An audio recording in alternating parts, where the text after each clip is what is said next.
muntu wakurikiye amakuru neza yo muri Leta Zunze Ubumwe za Amerika yumvishe uwo bita Joe Biden abwira Donald Trump ati ni ibirego bingahe ufite mu rukiko uzira guhohotera abakobwa, mbese ni ibirego bingahe ufite mu rukiko uzira gusambana n'abakinnyi ba filime z'urukozasoni.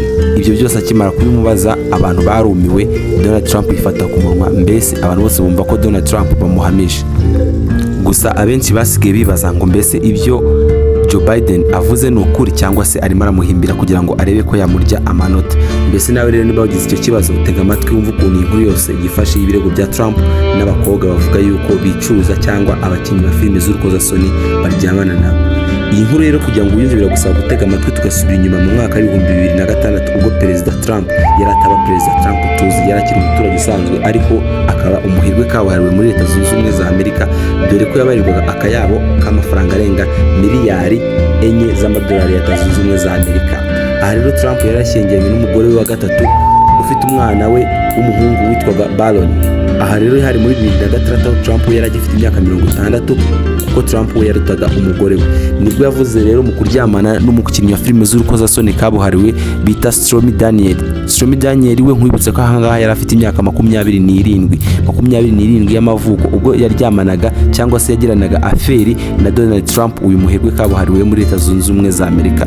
Uyu rero Stormy Daniels yari umukinnyi wa filime z'urukozasoni kabuhariwe wari waramamaye muri Leta Zunze Ubumwe za Amerika muri imyaka za 2006.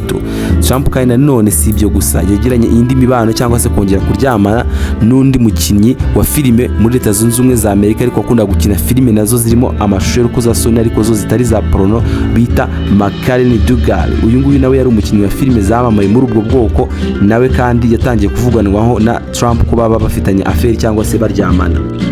Trump rero nyuma yo kuryoherwa no kumenya kwibera muri iri raha ntibyaje kumuhira kuko mu 2011 uwo bita Storm cyangwa se wa mukinnyi wa filime z'urukozasoni bari baramenyereye kuryamana, yegereye ikinyamakuru bita Touch Magazine. Touch Magazine ni ikinyamakuru cyandikira muri Leta Zunze Ubumwe za Amerika kikandika newspapers. Yarakegiriye akibwira ko afite amakuru ya Trump baryamanye, bamwemera kumuhereza ibihumbi 15 by'amadolari ngo bamwishyure kubera inkuru yarabahaye. Ariko nubwo yabahaye inkuru, iyi Storm Magazine yanze gusohora inkuru n'amafaranga ntiyayamuha kuko itashakaga kwitiranya Trump kuko we ari umuherwe. Yararebye iravuga ati reka tube tubiretse, uyu Storm amakuru aratanga ariko ntiyagera hanze, birangira Storm azingirikanije bamuhezamo ijwi rye.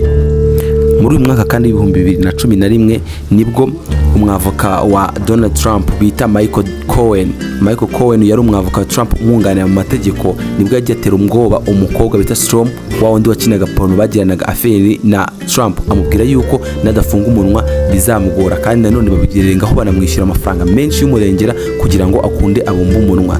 Ariko ibyo ntibyarangira kuko mu 2016 Trump na Cohen wa mwavoka wiwe babonye ko Daniel azabavamo kandi bizabicira campaign yari marategura mu 2016 apanga kuziyamariza kurobora Leta Zunze Ubumwe za Amerika. Bafashe umwanzuro wo kwishyura uyu Storm ibihumbi 130 by'idolari, ari amafaranga menshi tubaze mu manyarwanda cyangwa se mu mafaranga akoreshwa hano hafi mu bihugu duturanye. Muri uyu mwaka kandi niho Karen nawe nakubwiye wundi umukinnyi wa filime bakinanaga na Donald Trump cyangwa se bakagirana affaire wundi utari Storm, nawe yazongeye kuzamura ikirego avuga yuko agiye kurega Donald Trump. Aha nanone Donald Trump ntiyazuyaje, yongeye gukora muri bwa buryo bwiwe, arongera amwihera amafaranga, barongera bazingikirana ikirego. Mu 2018 Michael Karen umwavoka wa Donald Trump yaheze gufatwa afungwa azira kunyereza imisoro, fraude no kwambutsa ibindi bintu bitemewe mu gihugu. Kandi Michael uyu mwavoka yaje guhamwa ibyaha birimo kwishyura abantu muri campaign ngo bayobye amatora cyangwa se baze kugenzesa nabi campaign no kwiyamamaza izaranga abantu mu matora muri Leta Zunze Ubumwe za Amerika. Ibi rero yabifashwe arafungwa kandi ahamwa na Leta Zunze Ubumwe za Amerika n'urukiko rwayo gufunga imyaka 3 atanze ntihazabe amafaranga menshi cyane. Gusa iri ngibi Michael Karen ntiyaje kubyihererana, yaje gusanga ikirego cyewe nawe avuga yuko ibi byose yabikoraga atanzwe cyangwa se ahawe itegeko na Donald Trump wamukoreshaga cyangwa se wari boss wiwe. Stormy Daniels cyangwa se Daniel akimara kubona ibyo bibaye yuko Michael Cohen amaze kumufunga yafashe umwanzuro yuko nawe agiye guteza abantu Donald Trump. Gute yabikoze ute? Yaje kwandika igitabo cyitwa Full Disclosure. Iki gitabo rero yashyize hanze cyari kirimo amabanga yose n'ibintu byose yaje gukorana na Donald Trump cyangwa se umuherwe igihe bari bakigirana affaire cyangwa se bakibonana. Iki gitabo rero yaje kukimurika kigaragara kirakundwa cyane muri Leta Zunze Ubumwe za Amerika kuko cyavugaga amabanga Donald Trump yagiraga cyangwa se abandi bantu rero bakoreshaga iki gitabo bapoza mu ishyaka kugira ngo babone ukuntu basebya Donald Trump cyangwa se bamushyira hasi mu gihe cya debate barimo barahangana.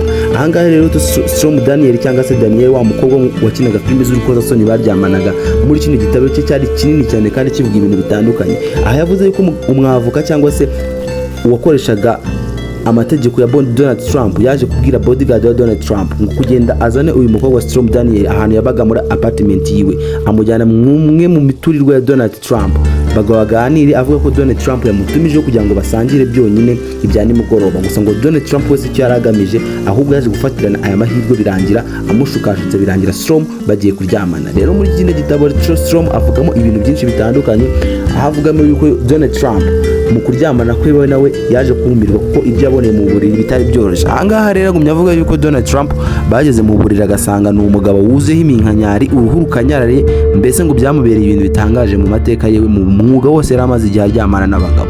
Aha kandi Stormy Daniels agumya avuga yuko ari we mugabo wenyine ushaje mu myaka yiwe bari bamaze kubonana. Avuga ko kuri we ntacyo byamutwaye byaramushimishije kuko yumvaga ariyo experience mu buzima agiye itandukanye dore ko yari amenyereye abahungu bakiri bato cyangwa se abagabo bagifite imyaka mito. Avuga ko Donald Trump yari afite uruhu rukweduka kandi rwuzeho iminkanyari byamubereye ihurizo no kuryamana nawe kandi ngo mu gitanda Donald Trump nta n'ikintu yari yishoboreye.